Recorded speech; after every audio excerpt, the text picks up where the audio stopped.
we've reduced that. We've done an incredible amount of work to get the watches and warnings for storm surge and being able to highlight that to reduce that number. Here's a few stats. Go back, think about this. 2005, our models had an average day 5 track error about 460 miles. Today it's 200.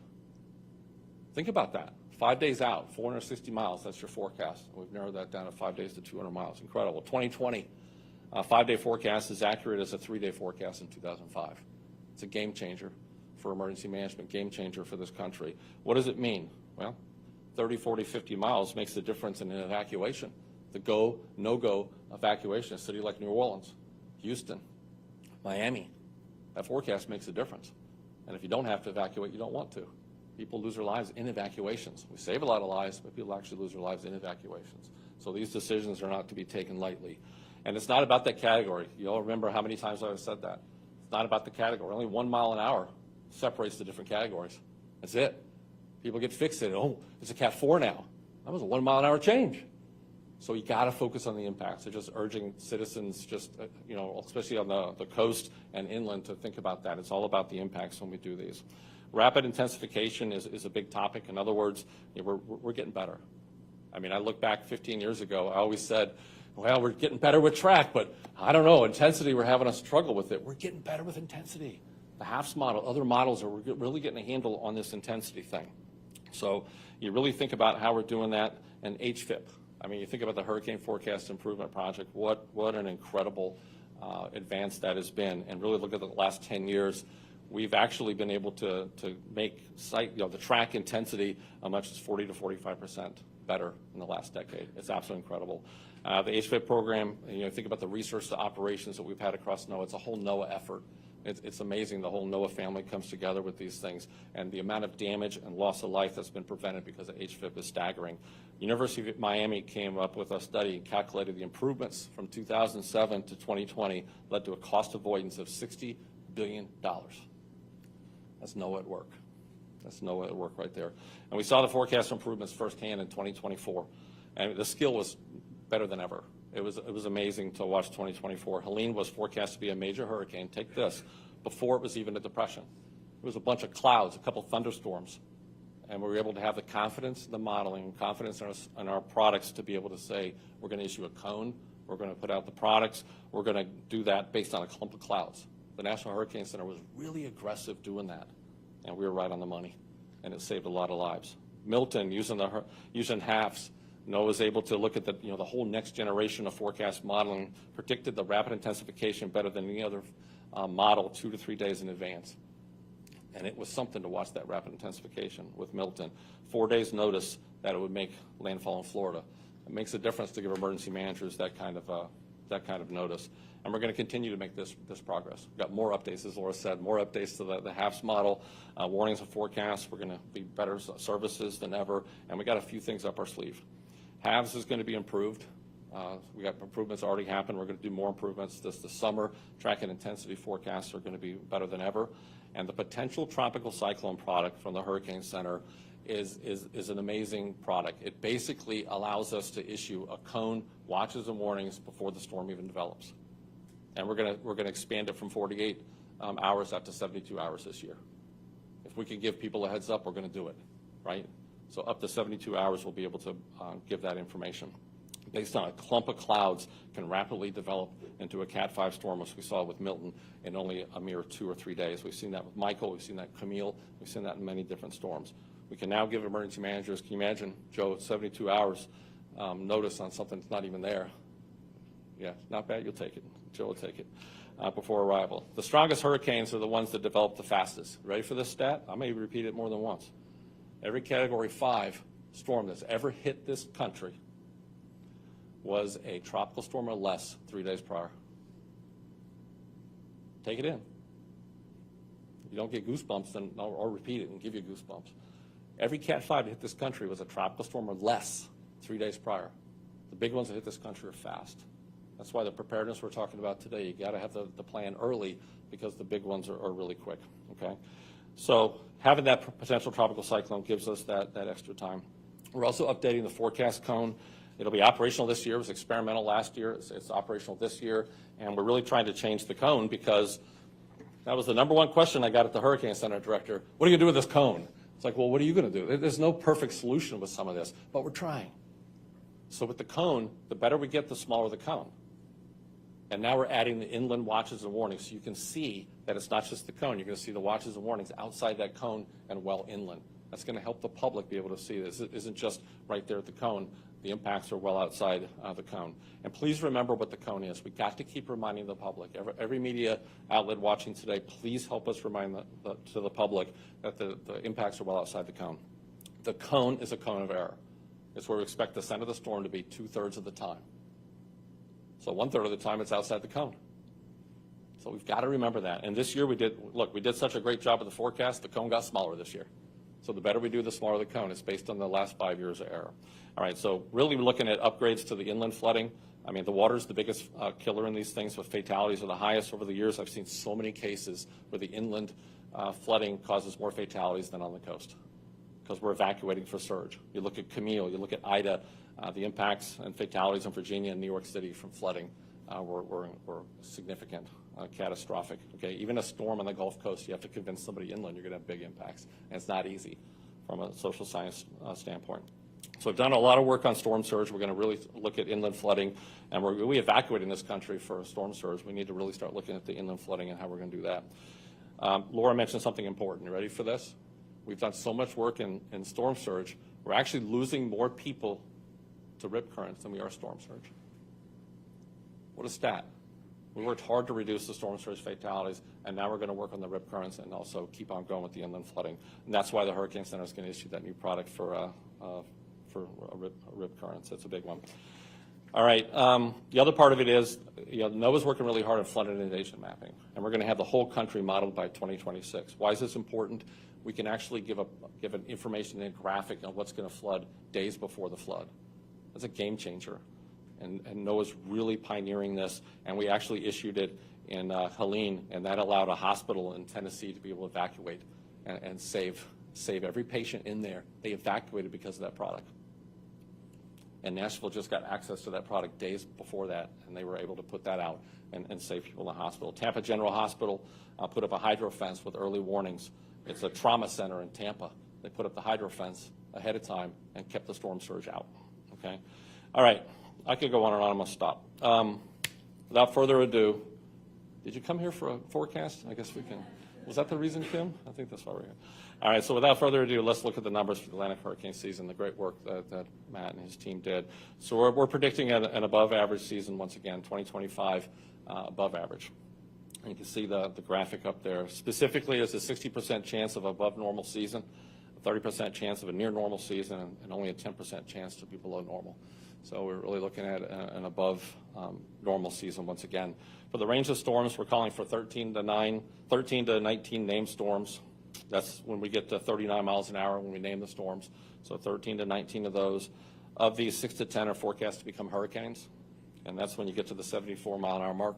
And 3 to 5 is the number of major hurricanes. That's Cat 3 and above, with maximum sustained winds of 111 miles an hour or greater. The average is 14 named storms, 7 hurricanes, 3 major. So above the average. So just appreciate all the hard work, and here we go. Remember what Laura said. They got every one of them right last year. So pretty good job with the crew. So we got to be ready. The ACE, the accumulated cyclone energy, 95 to 180% of what we would normally see, and that really heavily dependent on some of the stronger storms. You get a bunch of strong storms, it'll jump that ACE index really high. Why? Well, the team looked at it. Warm sea surface temperatures, probably the number one contributor to the whole thing. Not much wind shear. Wind shear tears the storms apart. We don't expect a lot of wind shear. And the African monsoons is a conducive spot to be able to launch out the waves, launch out the storms from there, which get into the warm waters and they develop, and an ENSO neutral situation that is conducive for this forecast. So everything's in place for an above average season. So no matter the forecast, what do we always say? Only takes one. It only takes one. So we got to be prepared right now. We've heard that from the parish president, Laura. We got to be ready. There's no lines for supplies today. No lines for gas, no lines for plywood, no lines for water. So while there's no lines, it's a good time to go out there and get your supplies and your kit, put it together. I've said this for decades. There's no such thing as Hurricane Justa. And the Weather Service, being a NOAA, being a part of the WMO committee that names storms, I'll make sure we'll never have a Hurricane Justa. There's no such thing as just a Cat 1. There's no such thing as just a Cat 2, just a Cat 3. Every one of them are different. The bigger the storm, the slower the storm, the more the impact. I don't care the category. So remember that. Hurricane 1 in Louisiana, what was that, Danielle? 1985, I think. And then you look at the slow storms in this state. Isaac was another one, right? Only a Cat 1, but look at the devastation in the states. You got to be prepared. Even a small one could put lives in danger. From my experience, the indirect fatalities can be as greater than the direct fatalities. In other words, down power lines. So just because a storm has passed doesn't mean the danger is past. Please, everyone in the media, keep reminding people that. We lose a lot of people after the storm. We can stop that. They're preventable. Down power lines, improper generator use, we've got to keep reminding people to properly use generators. That is a preventable fatality. If we could get the word out to make sure they're outside, far from the house, don't run them inside, and that sort of thing. And don't fill them up while they're hot. That happened to us last season. People were filling up with fuel while they were still hot, and they caught fire. Okay, the heat and critters. Louisiana, I remember a lot of storms here. What do you got after the storm?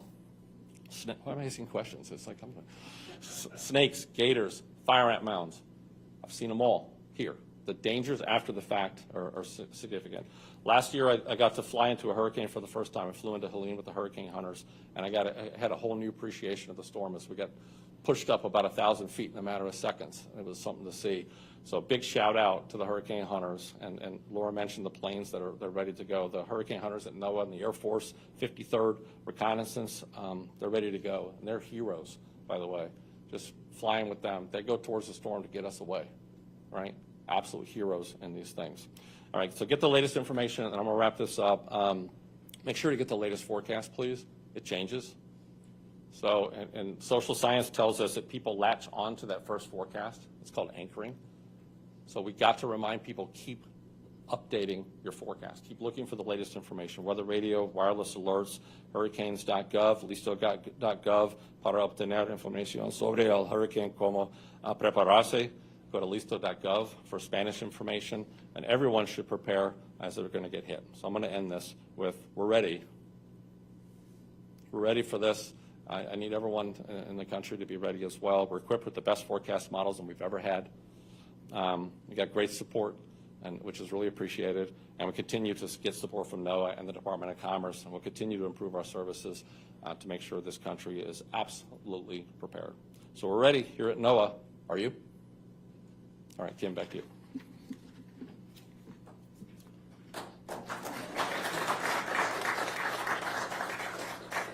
Thank you, Ken, for that outlook. We will move on to our Q&A portion of the event.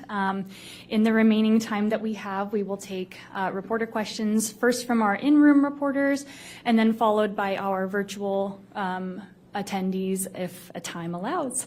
So with that, please raise your hand if you have a question, and our comms team will run over the microphone to you, and we'll bring up our participants for Q&A right now, so we're prepared to answer your questions.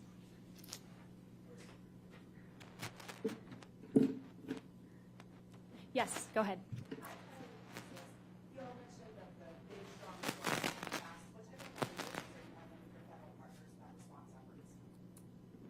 Go ahead, Ken. Yeah, we do the training ahead of time. So when we do the exercises, and Joe, didn't you say, I guess you've hosted some of those exercises here in the Parish EOC. Yeah, so we exercise it. So, what I've always said is basically, have that wonderful plan that you work, and then cut it in half and see if you can do it. So the conversation is basically, you got to be ready to exercise that plan in 2 or 3 days. So we exercise those things. So Weather Service and NOAA, we work with our federal, state, local partners to be able to take them through these things. So local offices like New Orleans will work with the parishes, tons of presentations. We're hitting the streets to be able to get them to be able to do this. So our job's ahead of time to get everybody ready for this. And some of the misnomers, you think of a hurricane, you think of it going from Africa all the way across the Atlantic. Well, the truth is it could form in the Gulf and be here in 2 days. That's the kind of stuff that we talk with our partners to make sure that they're ready. Are you seeing any changes in response from this season? I haven't seen any, really, we're working the same plans. We've been talking about that for probably 10, 15 years. So I think that's been out there for the whole time. So, you know, having that as part of the exercise has helped for about a decade. Yeah. And to her point, I think what we're doing, we have increased tremendously is the amount of exercise. So every process that we activate pre-storm, whether it's the food contracts, whether it's the sheltering, public assisted evacuation, getting out essential duty employees, we are exercising those more now. Could you exercise, please? That in turn- Could you go to the mic, please? I'm sorry. That in turn allows us to be better prepared before the storm hits, and that enhances our ability to effect a better recovery and a quicker recovery. And if you could let me know who your question is directed to so we can bring them up, that would be great. Yes, sir.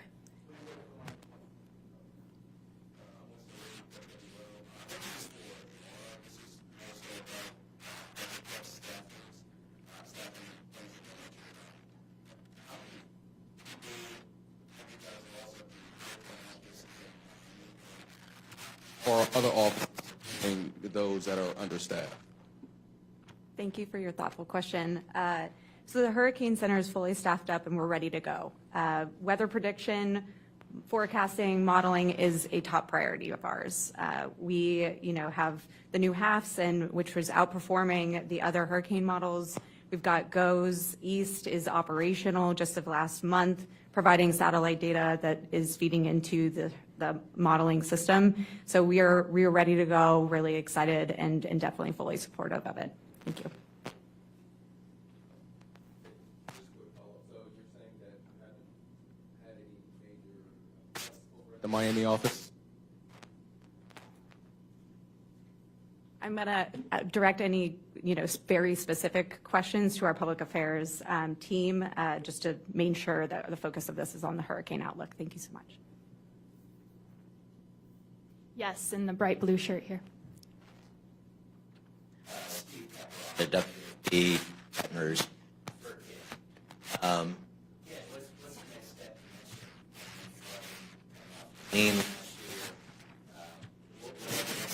Addressing that issue. Yeah, I think, as you know, talking over the years and, contemplating some of the social science part of it, we've got to convince people of that danger, right? When you live, 500 miles inland, and you really don't think that you could be impacted like that, right? So it's hard for people to understand what has never happened before. That is a very difficult thing to communicate. I've seen meteorologists struggle with what's never happened before, right? So we've got to be able to visualize that. So that's why we're working so hard on the flood inundation mapping. We've got to be able to think about how to visualize it and have new tools to be able to say, hey, and they're not easy to get to them, right? How do you get that graphic to them? It's hard. But if we could really arm media, arm emergency management, states and local with some sort of visualization that actually sees this is how high the water is going to look, that makes a difference. Because if you tell somebody it's going to be 30 inches of rain, well, fine, what does that do? I don't, right? I'm going to say, well, I don't really know what 30 inches of rain is going to do to me, type of thing. That's what we got to figure out how to communicate. What that's going to do is going to do this to that river, it's going to do this to that stream. This is what it's going to do to your house. So I'm excited to be able to have that flood inundation mapping across the country. I think that'll happen, if you could get that out, Steve, 2-3 days ahead of time, we might be able to evacuate better in some of those areas. That's what we got to do. We got to be able to visualize it to convince people they're in danger. Yeah.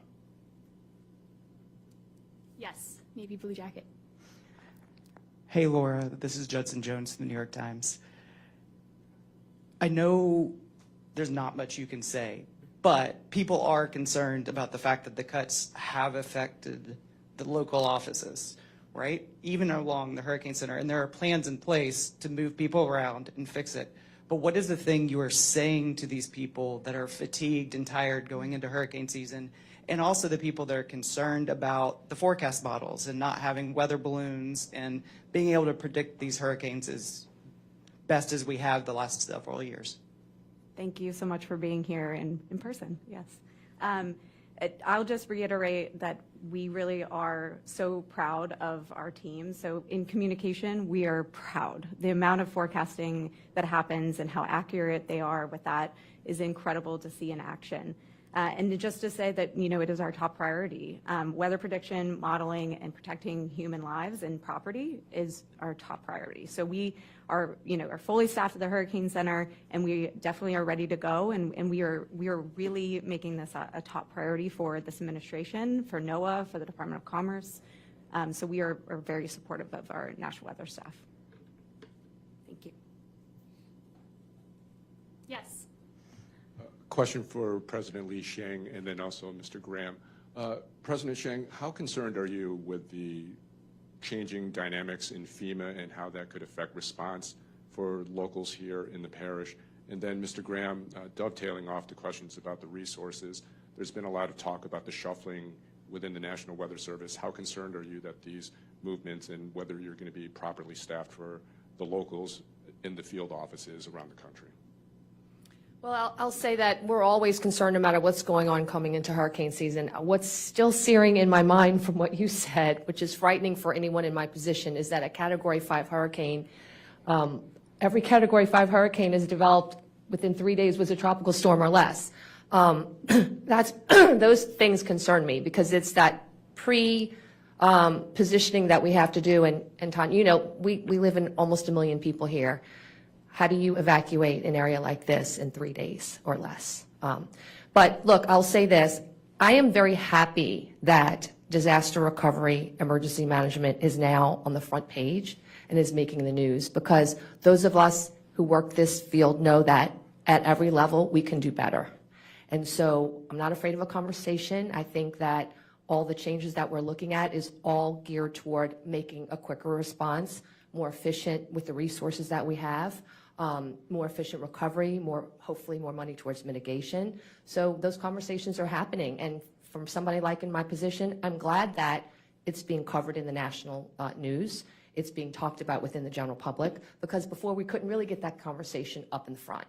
So that's, I'm concerned about hurricanes separately from operational, but honestly, I'm glad that there's debate, healthy debate going on about what FEMA should look like, where our resources should go, the role for the state, the role for local governments, and conversations are good to have. And we will look at the recommendations. I'm a member of NACO, National Association of Counties, National Task Force. We were trying to get this conversation to the front burner last November, and it's here now. And so I'm glad it's happening. So, yes. But in your view, could we afford to lose FEMA? No, I think what's critical, and I think look, I think everybody's heart is in the right place to just make sure the response is quicker. And we know, I'm not trying to criticize anyone at every level of government. I'm part of government. We know government can be slow.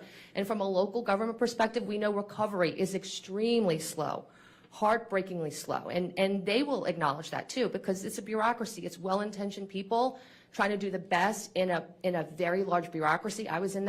I worked in the federal government too. I can tell you, we're hardworking, but you're in a much larger system. So, knocking it down, getting more response to the states, in theory is a good thing to be talking about. We want to make sure the resources are there though. And if the responsibility is going to come to the state, I think the state and those of us in the state just want to make sure the resources are there, the skill, the experience is there for the response to be adequate. Okay, the second part of that is, as Laura said, the Hurricane Center is fully staffed. And, I'm going to make sure that our offices, when there's a hurricane threat, that's going to have the resources that they need to make sure every warning goes out.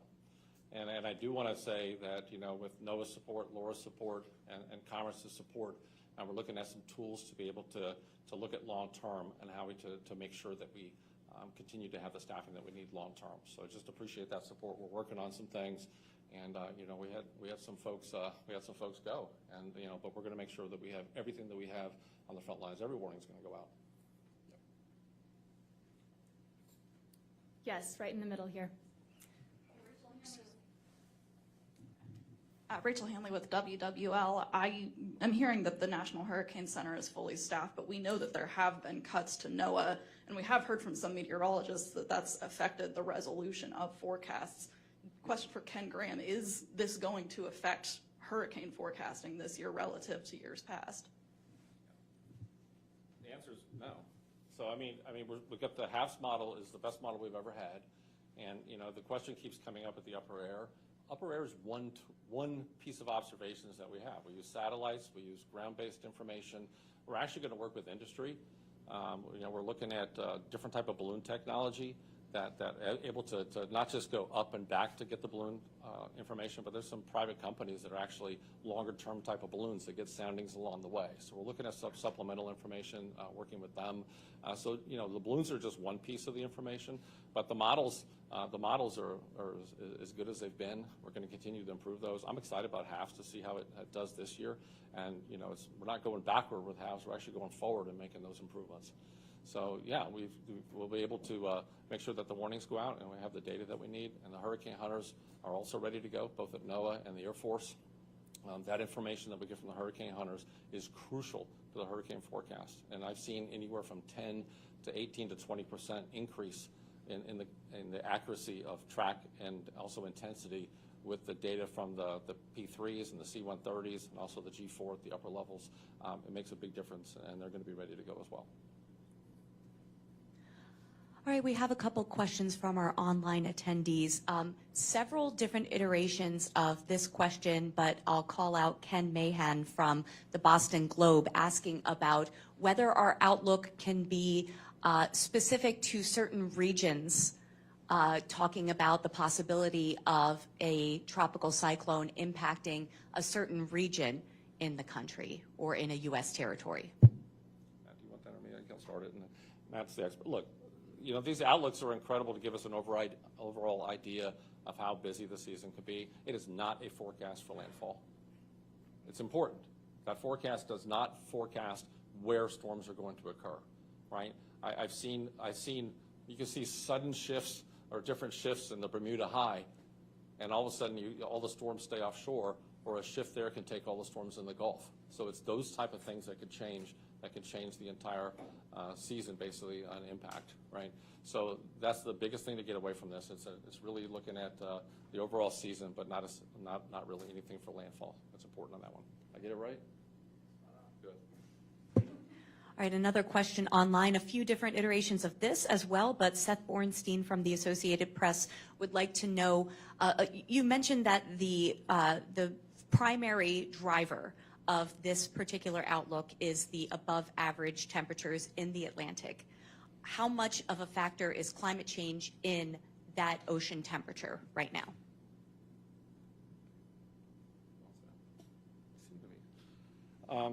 Look, you got, when you have a planet that's warmer, you look at the ocean temperatures could be impacted by that. So yeah, and really the warmer ocean temperatures is really consistent with us being in a more active season, more active period of time, more active era associated with the hurricane activity. So we're seeing that. And when it comes to, some of the factors that we see associated with hurricane season, we're not really seeing any changes in the numbers or even the strength when it comes to, a warming of the planet. But we are seeing rainfall. We're seeing heavier rainfall rates. And, you go to these communities, you're seeing some of the rainfall, warmer planet. The atmosphere holds more moisture. So you are seeing a situation where some of the rainfall rates are higher. And that's, once again, I stressed water huge in my comments. And we need help to be able to really reach out to the communities to let them know the dangers of water. Inland, coastal, the rainfall is heavy year-round. We're seeing some of these floods, and we're hearing from more and more communities. It's like, wow, I've lived here my whole life. I've never seen some of these rainfall rates like that. So we are seeing, that's the biggest evidence that we see associated with the tropical season, is just really looking at that heavy rainfall. We've got to be really prepared for that. And you got more people on the coast. A lot more people have moved to the coast. You got the social economic factors associated with moving to the coast, and there's a lot more people in harm's way as well. So there's a lot of different factors that go into that whole thing. So that's it, Eric. Another question from Rebecca Hersher of NPR. She says, I appreciate that Ken shared generator safety tips. Can you share any other specific preparation recommendations for people living in hurricane-prone areas? Getting ready for hurricane season, it's easy to say just have a kit, right? Not everybody has the ability to get a kit. So I think the number one thing to do before hurricane season is know your threat. Are you living on a river or a bayou, since I'm here, right? Does it flood? The rivers and bayous, they flow backward. The water pushes up from storm surge. There's places that you don't normally expect to flood. This water flows backward into these channels and floods people that may not have flooded before. So know your threat. If you're along a river, along a bayou, you know to prepare for that flooding. The other one's look around your house. Look at the trees. We lose a lot of people to falling trees, right? So look around, you know, what can you do to mitigate some of those dangers? And Danielle and I have done surveys in the local area where it looks like the biggest tree in the world just got hit by a tornado. You look at it, there's 1 billion termites in the dang thing. It was ready to fall anyway, right? So these type of things, really look at your threat. Are you on the coast, right? Know your evacuation plan if you're on the coast. The biggest thing also as well is check your insurance. There's deadlines associated when you could get flood insurance. There's deadlines associated with when you could get some of the insurance. So check your insurance plan. Make sure you're covered, right? There's different types of insurance depending on where you live, along the coast or inland. The number one thing, depend on your emergency manager. Let me tell you, these emergency managers are some of the most amazing, dedicated people across this whole country to keep people safe. Listen to them. I've seen it 1,000,000 times. The information that the emergency managers are getting and the parish president making the call on evacuations comes from us. It's our forecast. We actually provide impact-based decision support. You know, we're eye to eye with them. So we'll have somebody in the EOC, we'll have somebody doing the briefings several times a day. So everything that they do is based on science, everything that they do is based on what we're doing. So the emergency managers and NOAA and the Weather Service, we're tight, right? So listen to them. The number one thing is just make sure you know where to get information. And here's the last bit of advice. If you don't know what to do, ask. You got the local Weather Service forecast office, you have resources, Red Cross, you got the parishes and counties across this country. If you don't know what to do, ask. It's such a simple thing, right? But a lot of people won't. And then during the danger, they won't know what to do. Please ask ahead of time. Okay, we are starting to run short on time, so this will be our last question for today. Scott Dance of the Washington Post has a question for Matt Rosenkrantz.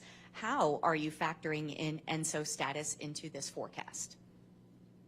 Yeah, so the ENSO status, we have a 54% chance of being in an ENSO neutral this year, and that's really going to not tramp down on the signals in the Atlantic where those warm sea surface temperatures are.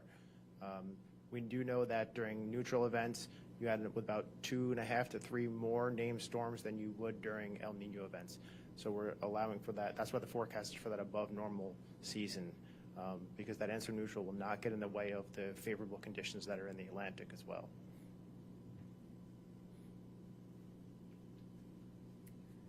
All right, that concludes our press conference for today. And once again, I'd like to remind you that all materials, all the graphic slides are available on NOAA.gov for your reference. Again, the press team can be reached at nws.pa@noaa.gov. And thank you very much for joining us today. Have a great day.